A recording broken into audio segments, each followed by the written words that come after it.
మన జీవితంలో భాగం వేవరు. వంటింటి వెలుగు ఇది అందరికీ అవసరం. భయం పడొద్దు స్నేహమా, సరఫరా ఉంది ఇంకా. తెలుసుకొని వాడితే చాలు, సమస్యలు ఉండవు కదా. దూరదేశాల నుంచి వస్తుంది గ్యాస్. అందుకే ధరలు మారుతాయి, ఇది నిజం వార్త. కొన్నిసార్లు పెరుగుతాయి, కొన్నిసార్లు తగ్గుతాయి. అది ప్రపంచ పరిస్థితి, మనం అర్థం చేసుకోవాలి.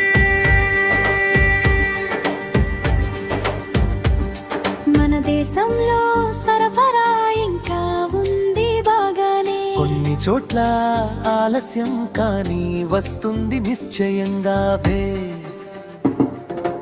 అవసరానికి మాత్రమే వాడితే చాలు, మనం జాగ్రత్తగా ఉంటే గ్యాస్ సరిపోతుంది అందరం. బంగారం లేని భయం వద్దు, మనం నమ్ముతో నిజం తెలుసుకొని ముందుకు వెళ్దాం దానమ్మి.